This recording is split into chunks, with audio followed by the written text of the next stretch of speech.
Como una forma de contribuir a la sana práctica de los deportes, resaltando su protección jurídica, presentamos Deporte al Derecho. Los temas que conciernen a la actualidad de los acontecimientos deportivos cobijados por la Constitución y las leyes. Deporte al Derecho. Una presentación de La Voz del Derecho.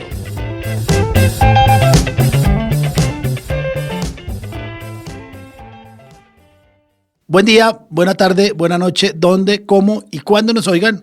Estamos en La Voz del Derecho, en Deporte al Derecho, un programa que trata los temas deportivos desde el punto de vista jurídico.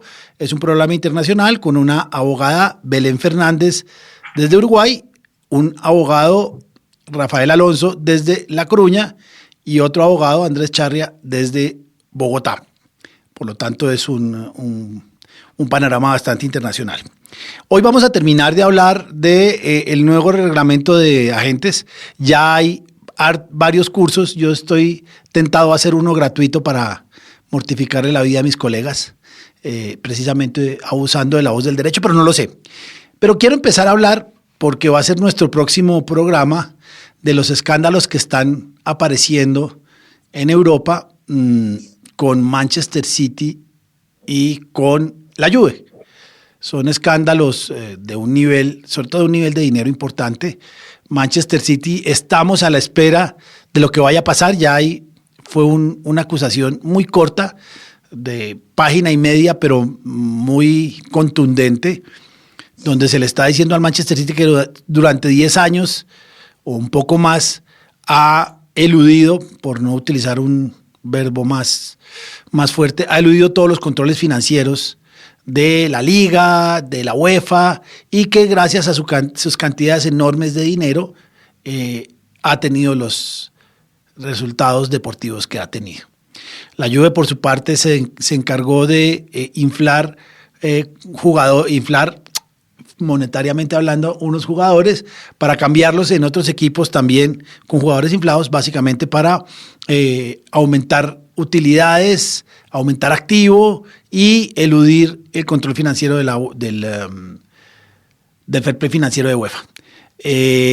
A la Juve ya la sancionaron con 12 o 14 puntos, nunca lo he tenido claro, y están esperando una última instancia, pero yo creo que de allí no pasa.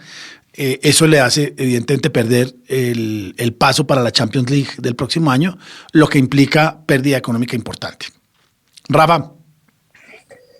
Sí, pues creo que fueron 15 puntos la Juve, me suena a mí. Pues mira, hablando del Manchester City, otro de los clubes que estuvo bajo la lupa por el cumplimiento del fair play financiero de UEFA en los últimos años fue el Paris Saint-Germain también. Y precisamente mi editorial está relacionado con el Paris Saint-Germain y el fair play financiero. Y es que tenemos la noticia, por ahora muy vaga, sin más detalles, de que el Tribunal General de la Unión Europea, que es como la primera instancia del Tribunal de Justicia de la Unión, ha inadmitido, por falta de legitimación, la demanda que presentó un socio del Fútbol Club Barcelona contra la negativa de la Comisión Europea a investigar una posible ayuda de Estado al Paris Saint-Germain que se enfocaba en que, habiendo una normativa de UEFA sobre el fair play financiero, la forma en que cada federación miembro, cada país, desarrolla ese fair play en su ámbito territorial podía generar diferencias o hacer que un país tuviera una ayuda de Estado frente a otros. Y entonces, en concreto, cuando el Barcelona no llegó a un acuerdo para renovar el contrato de Messi, claro, obviamente el salario del mejor jugador del mundo pues influye mucho en relación con los topes salariales y los controles económicos de tu liga.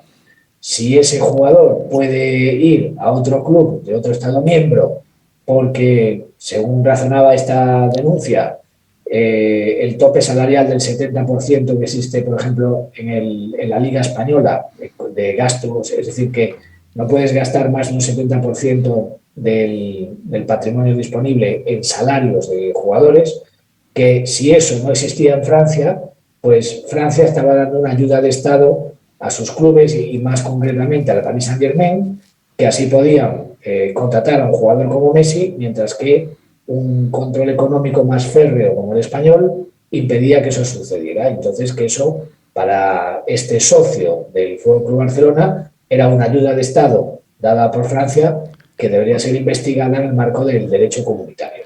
Pues el Tribunal General de la Unión ha considerado que un socio del Barcelona no tiene legitimación para demandar por ayuda pública a un competidor. Es decir, sin conocer más detalles, da la impresión de que para el tribunal solo el Fútbol Club Barcelona como entidad tendría legitimación para presentar esa demanda, pero no un socio a título personal, aunque sea socio del club que se considera competidor y perjudicado.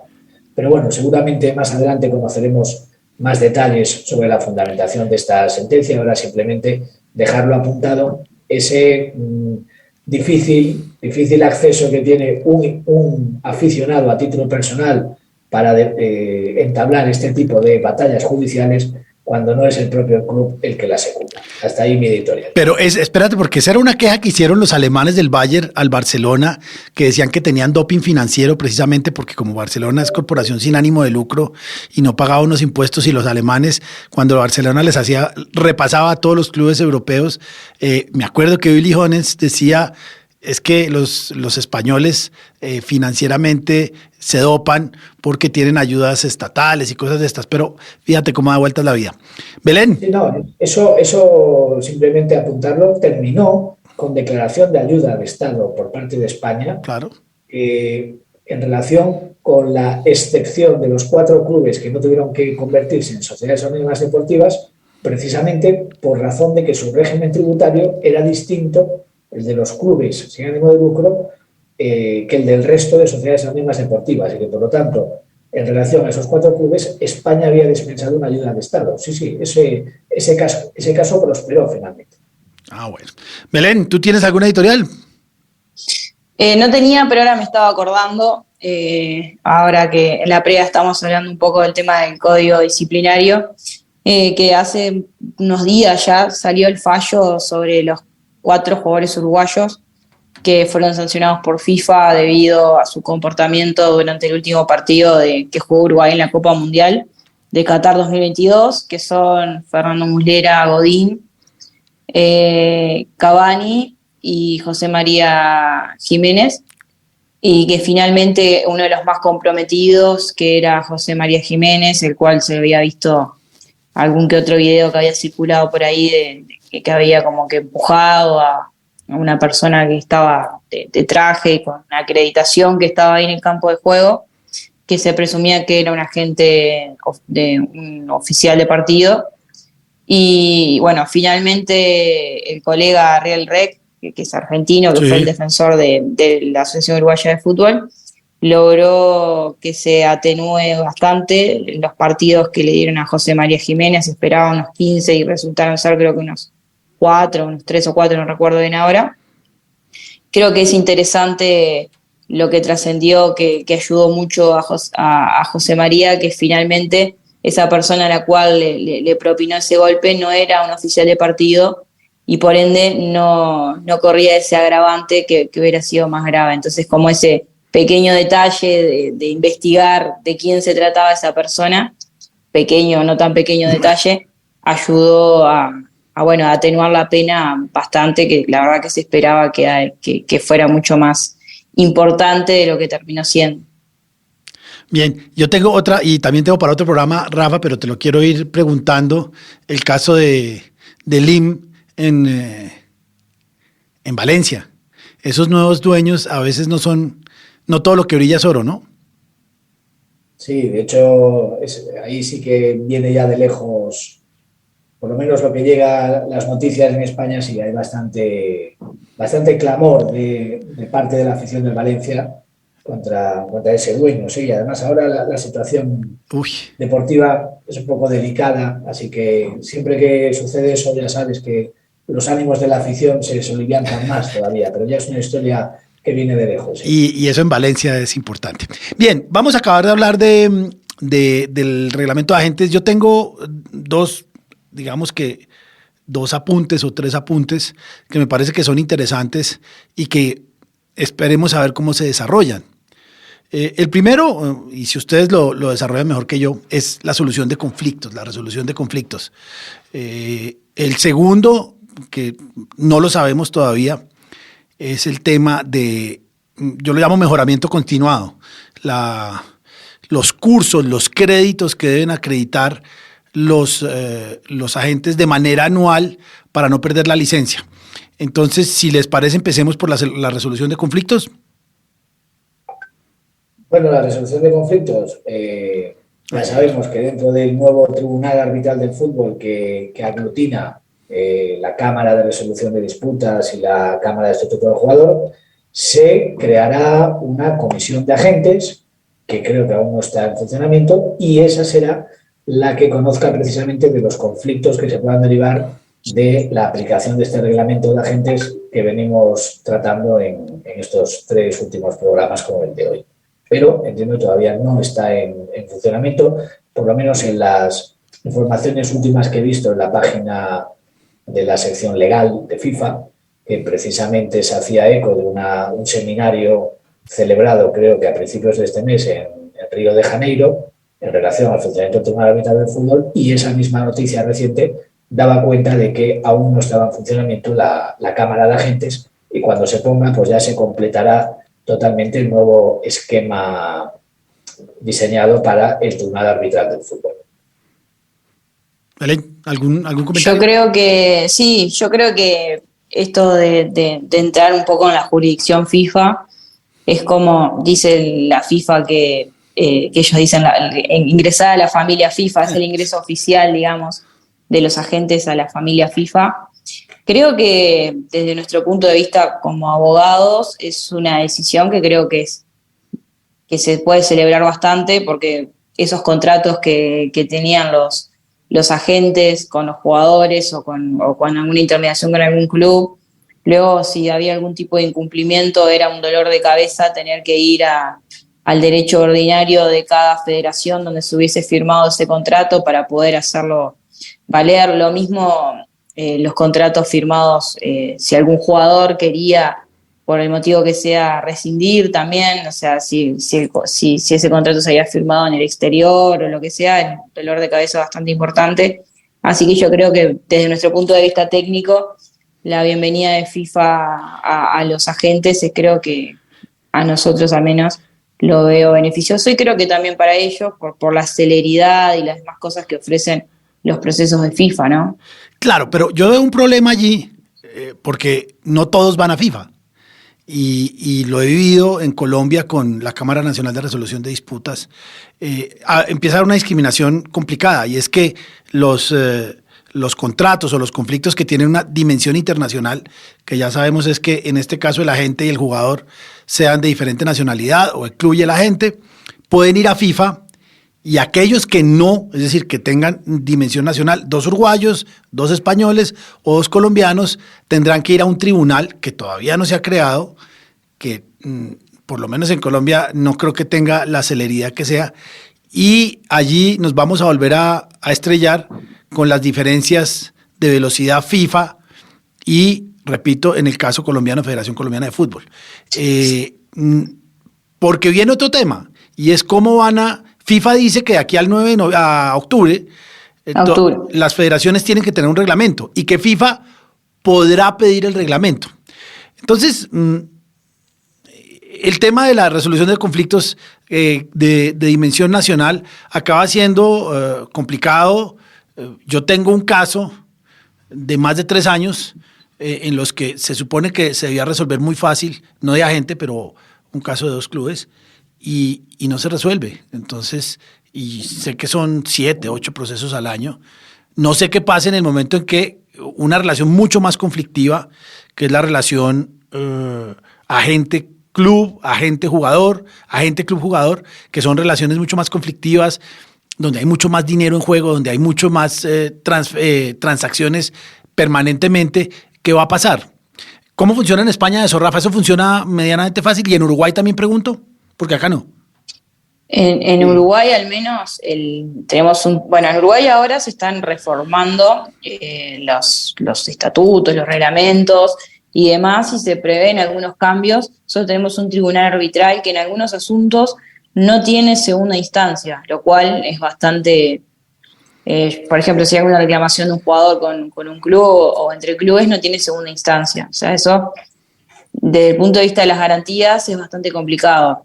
Supongo que si se implementase acá en Uruguay resolver los conflictos mediante la Asociación Uruguaya de Fútbol entre intermediarios y jugadores o entre intermediarios y clubes, eso sería algo a solucionar.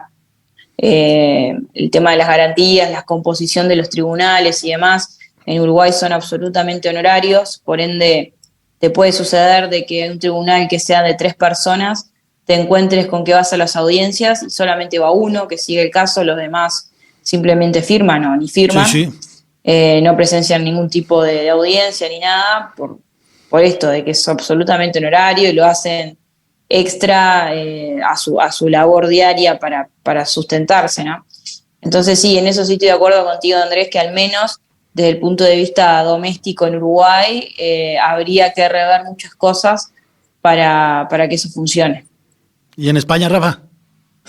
En España, como ya hemos comentado varias veces, en el seno de la Federación Española de Fútbol funciona un órgano que es muy, muy ágil en sus resoluciones, que se llama el Comité Jurisdiccional, que tiene, entre otras funciones, las de resolver las reclamaciones de los agentes frente a sus clientes, tanto jugadores como clubes.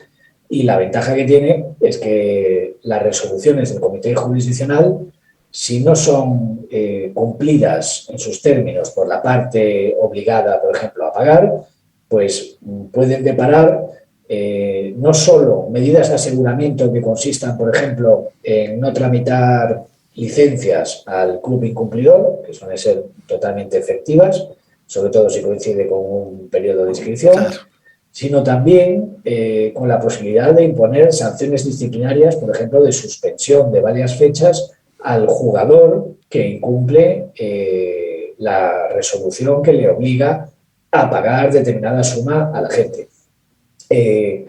Eso será en relación con las operaciones nacionales, que serán aquellas, por ejemplo, en las que no haya un traspaso de un jugador de una federación miembro a otra, que sería el elemento internacional que haría que esa reclamación debería ir a la Cámara de Agentes de FIFA. Está por ver si cuando llegue octubre, como bien dices, el reglamento de agentes nacional que se apruebe en España sigue residenciando en el Comité Jurisdiccional ese tipo de reclamaciones, o si se opta por crear un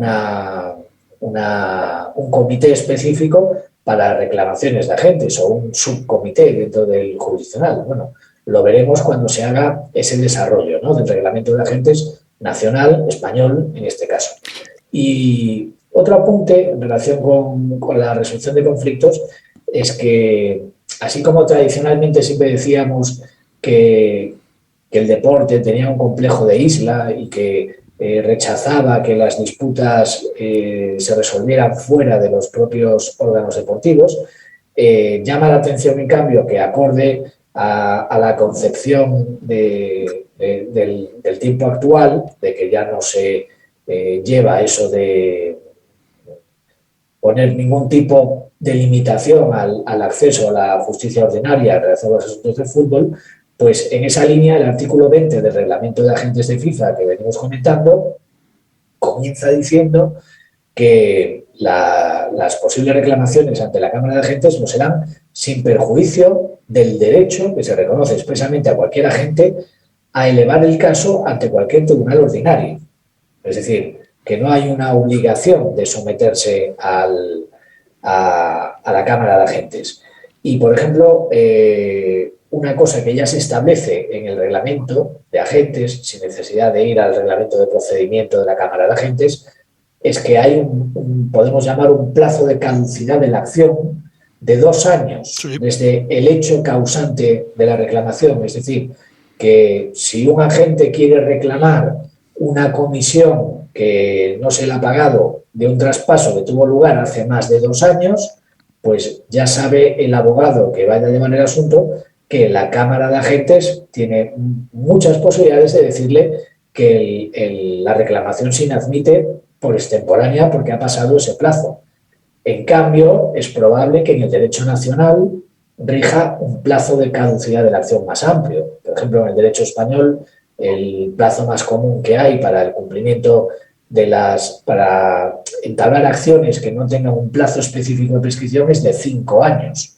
Entonces, por ejemplo, tendríamos un lapso de las operaciones concluidas hace más de 2, pero menos de 5 años, que el abogado le dirá a la gente, oye, esto no lo vamos a llevar a la Cámara de Agentes de FIFA, lo vamos a llevar al tribunal del país donde reside el jugador a demandar o el club a demandar, porque ahí no vamos a tener ese problema de plazos. Es algo que es digno de mención por lo curioso que tiene desde el punto de vista de la operatividad jurídica de las reclamaciones. Claro, ahí lo que pasa, el problema siempre es el cobro final. Tú tienes un proceso en un juzgado civil ordinario y cóbrale a un jugador.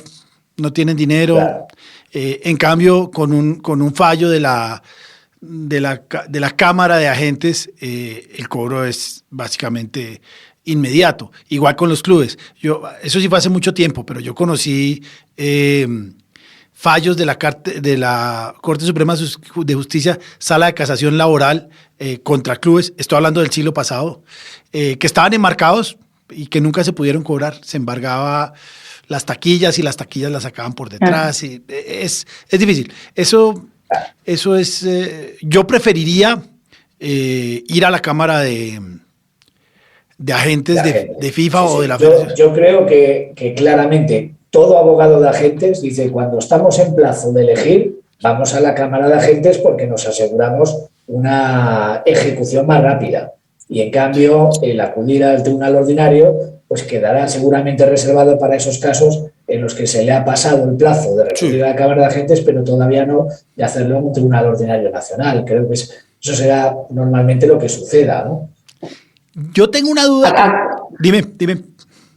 No, de lo que estaban hablando, que acá en el estudio hay un caso que es bastante de esos casos en los estudios que quedan para la posteridad, de que se defendió a un agente respecto a un jugador que había incumplido su contrato de representación. Se ganó en ambas instancias en la justicia ordinaria uruguaya y es una sentencia preciosa que nunca tuvo... Sí, es para enmarcarla porque se ganó las 2 instancias, pero nada, el jugador no tiene ningún bien a su nombre. Entonces, bueno. Y sigue jugando. Claro, claramente, y bueno, y pondrá las cosas a nombre de algún familiar o lo que sea, y bueno. Es como la sentencia Camoranesi por responsabilidad civil en Argentina, que al final son unas bonitas sentencias, pero nada. Yo tengo una duda y se las planteo a los dos porque la acabo de ver. Es que ya estamos en un régimen nuevo. Ya estamos desde 1 de febrero, antes, tenemos un régimen nuevo. En estos momentos, sobre todo acá en Colombia, que hay un torneo juvenil, seguramente en Uruguay también, todo el mundo quiere, yo sé que no se debe decir así, pero se dice, comprar y vender jugadores. En Bogotá, y seguimos, yo no sé qué hacer y la verdad no he hecho nada, no he decidido nada y tengo un dirigente de un club un poco molesto. Seguimos manejando la dinámica anterior, la del año pasado, pero creo que podemos tener problemas. ¿Cómo lo solucionamos? Bueno, yo creo que ahí la idónea es Belén, que como está ahí encima de la gestión de un club, ¿no? Nos contabas el otro programa, nos puedes dar... No, yo también, pero es que no sé qué hacer. Práctica. No sé qué hacer. Belén, ¿tú qué harías? Yo lo que haría es que estos periodos de transición hasta octubre, donde efectivamente digamos que el 100% del reglamento se ponga en marcha, yo lo quería hacer ir adaptándome a lo nuevo, digamos. Yo no sé realmente si un agente hoy en día entra al TMS, ya tiene todo habilitado 100% para poder cargar sus contratos y demás. O sea, yo no sé si la operativa, desde ese punto de vista, ya está lista como para que la gente que diga, bueno, bien, yo quiero empezar mientras me anoto para dar mi examen y demás, que creo que son ahora en marzo, en mayo, por ahí son los primeros, puedo empezar con esta operativa. Creo también que si quisieran estar en la operativa vieja, digamos, hasta octubre, yo creo que no habría mayor dificultad. Me parece que no se le podría achacar a ese agente nada si firmas un contrato hoy en día, por ejemplo, pero no lo sé, porque en sí en vigor está desde el 9 de enero, por lo tanto se le estaría aplicando las normas nuevas. Y puedes estar... Pero a su vez... Ahí hay que hacer una matización, que en la entrada en vigor el 9 de enero no fue de todo el reglamento. Por eso. Los artículos. En octubre sería que está 100%... Sería octubre. Sí. Pero puedes estar infringiendo algunos artículos del nuevo reglamento en vigor. Exactamente, sí. Y puedes tener problemas. Por ejemplo, en relación con lo que estábamos hablando de los pagos, de los honorarios y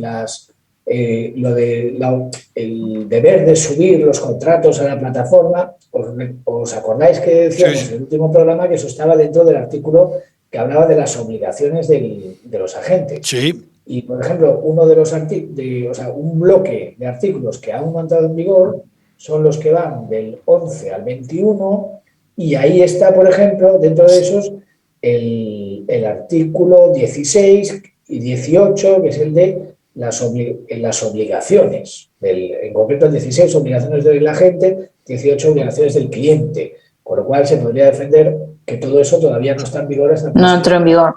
No, es cierto, pero creo que hay que empezar a adecuarse. Ya empieza a haber en el horizonte una cantidad de cursos y hay mucha información, yo no sé qué tan buena, pero bueno, ahí está. Amanecerá y veremos. Yo creo que FIFA, no sé qué tan... Se abren nuevos kioscos. Uy, no sé qué tan preparada estaba FIFA, si tenía básicamente todo listo para arrancar, o dijeron, bueno, vámonos habituando todos a este nuevo reglamento, pero a mí el tema de subir a la plataforma toda la información, me parece que es un tema muy robusto, que no sé si estén preparados. Entonces, pues yo creo que no. Creo que volvemos a lo que decíamos el programa pasado, de que es un reglamento pensado para los grandes agentes, donde tienen un aparato empresarial importante, y al menos en Uruguay, que supongo que en Colombia también. Hay muchos agentes que la verdad su operativa es bastante artesanal, por así decirlo, ¿no? O sea, yo los quiero ver cargando toda la documentación y todo lo demás, ¿no? No, ahora, lo que pasa es que yo creo que el sistema sí se depura los exámenes anteriores eran muy fáciles. Uno los resolvía en 5 minutos y eran realmente fáciles. No sé cómo vayan a hacer ahora, pero creo que el primer filtro va a ser el examen. Si el examen es relativamente fácil, pues lo que va a pasar es que va a haber más todavía, porque ya nuevamente con la posibilidad de mandar ante FIFA o ante una entidad deportiva, pues va a ser mucho más apetecible ser agente, porque ya además es agente FIFA, no agente Federación Colombiana de Fútbol o Asociación Uruguaya de Fútbol. Y veremos cómo se vuelve a generar todo un negocio que había años atrás, que será el de la formación para preparar el examen de agente. A mí me iba muy bien. Hace años había, pero muchísimos. Recuerdo que había anuncios incluso en la prensa deportiva de ¿quieres ser agente de fútbol y convertirte en millonario? Estudia aquí, prepárate en esta academia para estar entre los mejores. Acá ya hay creo que hay uno que empieza el lunes, de un colega. Yo por eso digo que tengo la... Acá también ya hay. Tengo la idea de hacerlo gratis, un poco para pero mi socio me dijo que no le veía sentido. Vamos a ver. pero hay mucho. Y lo último de este reglamento que tampoco está implementado es el tema de mejoramiento continuo o el tema de formación continua de los agentes. Ya dijimos que si es un agente de menor de edad, tiene que tomar un curso específico para manejar jugadores de menor de edad. Es decir, que en Colombia todos, porque a Colombia se reclutan, y en Uruguay estoy seguro, se reclutan menores de edad. Es decir, Sí. entonces los cursos de menores de edad y año a año para renovar la licencia hay que acreditar muchas horas de formación, de preparación, pero no he visto dónde. Bueno, tienen un año. No, ahí dice, el reglamento dice que los requisitos de ese desarrollo profesional continuo se harán públicos cada año a través de una circular. Tienen un año. Así que quedan sujetos a el futuro desarrollo a través de las circulares famosas de FIFA. Bueno, nos queda un año, en un año veremos a ver cómo va todo este esquema. A mí me gusta, me parece, y estoy seguro que ustedes están de acuerdo conmigo, que va a haber mucho trabajo. Yo creo que va a haber, yo creo que se va a profesionalizar, seguramente, pero se va a masificar. Depende, repito, del examen. Yo el otro día leyendo también el reglamento, en la parte de las obligaciones y demás, que las mencionaba Rafa, que hay algunas que todavía no están en vigor, me llamaba la atención una situación que hay acá en Uruguay, que quizás en Colombia se replique, que nosotros tenemos el caso que hay muchos agentes que son propietarios de sociedades anónimas deportivas, de clubes. Sí, sí. Y eso, según el reglamento, pasa a estar absolutamente prohibido. Podría nombrar 4 o 5 clubes que o tienen en el directorio agentes o directamente son los propietarios, presidentes y accionistas mayoritarios de sociedades anónimas deportivas. Creo que eso es menos mal que es en octubre que entra en vigor eso, porque es algo que de acá a octubre creo que van a tener que solucionar. No, Sí. acá. Conflicto de interés a solucionar claramente. Sí, no, sí. pero acá en Sudamérica, el hijo del presidente de la Federación Ecuatoriana, Luis Chiriboga, era el presidente, era agente y obviamente era, curiosamente, la gente que más jugadores de selección ecuatoriana tenía. Acá hay varios hijos de dirigentes que fungen como agentes y que de una manera no muy adecuada tratan de convencer a los jugadores que tienen que ir allí si quieren jugar en las selecciones y cosas estas. Eso es interesante. Y eso hay que unirlo con el código FIFA, porque el código disciplinario, porque ahí hay una forma ya de elevar quejas disciplinarias que puede ser interesante. Yo creo que FIFA, no sé si lo tenga claro, si sabe, yo tampoco lo tengo claro, si saben lo que se está metiendo con esta reglamentación.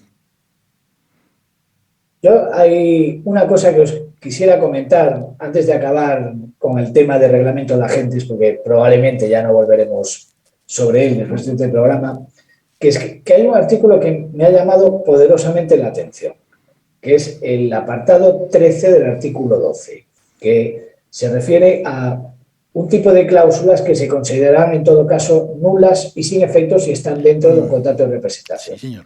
Entonces, lo que viene a decir es que será nula y sin efecto cualquier cláusula que limite o que penalice la capacidad de una persona de negociar y formalizar un contrato laboral sin contar con un agente. Pero vamos a ver, se supone que el agente quiere garantizarse que su cliente va a contar con él para negociar cualquier contrato laboral, ¿no? Porque yo te digo, Andrés, tengo una oferta estupenda para ti con el Real Madrid. Y tú coges y dices, ¿el Real Madrid? Vale, muy bien. Oye, no te necesito. Y firmas directamente que yo me quedo sin mi comisión. Y aún encima no puedo exigírtela diciendo que el contrato tenía una cláusula que decía que tú no podías firmar durante esos 2 años de nuestra relación un contrato laboral sin contar conmigo. O sea, yo creo que esto debería tener otra intención, pero es que tal como ha quedado regulado, redactado este apartado, yo lo veo totalmente absurdo. Claro. Porque es como permitir que el cliente se libere de la comisión y que no se le pueda decir que tiene una cláusula que le obliga a contar con los servicios de la gente. Yo lo otro lado y lo he visto acá, es que el jugador consigue club. Hay jugadores que, pues, el medio del jugador es muy reducido y consiguen club. El antiguo gerente de otro club lo llama y consiguen el contrato de trabajo y por ese contrato que consiguió el jugador, o el papá, un amigo, o el mismo jugador, pretende la gente conseguir la comisión. Pero lo que tú dices es perfectamente claro. Belén iba a decir algo. No, me olvidé lo que iba a decir. Si iba a decir algo, me olvidé, perdón. Bueno, no, pero yo creo que... ¿Lo habías reparado en ese artículo, Belén? ¿Te había llamado también la atención o no lo habías visto? Yo lo entendí desde mi interpretación. Es que el jugador, y lo he visto, jugadores que consiguen trabajos en clubes muy cercanos o son buenos, y hay 2 o 3 muy buenos, y el agente se acerca a decirles, oiga, pero es que yo tengo un contrato de intermediación con usted y me debe pagar el 5% de su salario. Y dice, pero a ver, si es que usted no hizo nada en esto, no importa, pero usted tiene que pagarme el 5% de... Yo lo vi por ese lado, pero en ese aspecto Rafa tiene razón. Claro, es que si tú no puedes poner en un contrato de representación una cláusula que le impide firmar un contrato sin contar contigo, es que no puedes informarle de nada. No puedes. Además, otra obligación es informar de cualquier oferta que se reciba. Vamos a suponer que el agente sigue el reglamento a pies juntillas. Dice, no te pongo nada en el contrato de que tú no puedes firmar sin mí, con lo cual va a poder firmar, y yo tengo obligación de informarte. Tengo esta oferta. Y el jugador pillo dice, muy bien, gracias. Ya me encargo yo de firmar con este club. Es que sería totalmente absurdo, ¿no? Sí, bueno. Sí, yo iba a decir que por eso se ponen esas cláusulas de que no puede ni por sí ni por ningún tipo de tercero negociar de ningún tipo de manera con otro club. Normalmente se ponen ese tipo de cláusulas precisamente para que no se le escape la comisión. Porque una de las cosas que si el jugador tiene abogado, a menos en Uruguay que te pelean bastante, es que cuando vos pones las obligaciones del agente, el agente siempre te va a poner que sean obligaciones de medios, sí, claro. Y el jugador siempre va a querer que sean de resultados. O sea, si tú no me conseguís un club, no te pago. En cambio, el agente va a pedir que sean de medios, que yo hice todo lo diligentemente posible para poder conseguirlo, no lo conseguí. Bueno, o sea, no te estoy incumpliendo el contrato. O sea, siempre también está esa disyuntiva entre una u otra, ¿no? Que creo que tiene que ver con esto de que si por el propio esfuerzo del jugador consigue un club para que lo contrate, que venga luego la gente y diga, no, bueno, en el contrato dice que me tenés que pagar igual. Es así. Claro, pues tú imagínate, ya te digo, un contrato que tenga esa cláusula que tú acabas de decir, Belén, de que el jugador no puede firmar un contrato por sí mismo durante la vigencia del contrato de representación, el jugador la incumple, firma por sí mismo, el agente se va a la Cámara de Agentes a reclamar que en virtud de esa cláusula se le debe comisión porque no contó con él para firmar, y el abogado del jugador dirá, esa cláusula es nula y no tiene efecto porque lo dice el artículo 12-13 del reglamento. Pues habrá que ver lo que dice la Cámara llegado a ese caso, pero es que yo creo que el sistema se cae. Sí, porque la exclusividad es uno de los principales pilares del contrato de agentes, de representación. A ver, yo creo 2 cosas. Yo creo que FIFA, y estamos muy acostumbrados, por ejemplo, en la pandemia, el reglamento del Estatuto de Transferencia de Jugadores se modificó varias veces, y hay que estar pendientes, eso le digo yo a mis alumnos, siempre miren el último reglamento. Yo creo que vía circulares, vía modificación de reglamentos y sobre todo vía jurisprudencia de la Cámara de Agentes, este reglamento va a empezar a, no sé si a dulcificarse, pero sí a modificarse y a arreglarse algunos temas como el que está comentando Rafa y como muchos otros. Esperemos a ver, esperemos, yo creo que de aquí a un año ya vamos a tener fallos, porque se está demorando muy poco FIFA, en los que nos cuenten cómo va a ser la interpretación de este reglamento. Por ahora, esperar a que lleguen los reglamentos locales. En Colombia no ha llegado, supongo que ni en España ni en Uruguay. En Uruguay tampoco. Y no sé qué va a hacer FIFA si no llegan tampoco, porque en el caso, por ejemplo, de las normas de maternidad, supuestamente a junio del 2021, todas las federaciones tendrían que haberlas tenido si no tenían algo mejor y Se aplica... No vi qué sanción. Se aplica, lo que yo tengo entendido, y así lo he mirado, es que aplica directamente el reglamento del Estatuto de Transferencia de Jugadores, pero tampoco lo sé. Sí, no, porque se supone que lo tenían que adaptar cada federación a su estructura, adaptarlos a los estatutos, no sé, ver la manera de que ingresen. En el caso de Uruguay, no están. No lo han hecho.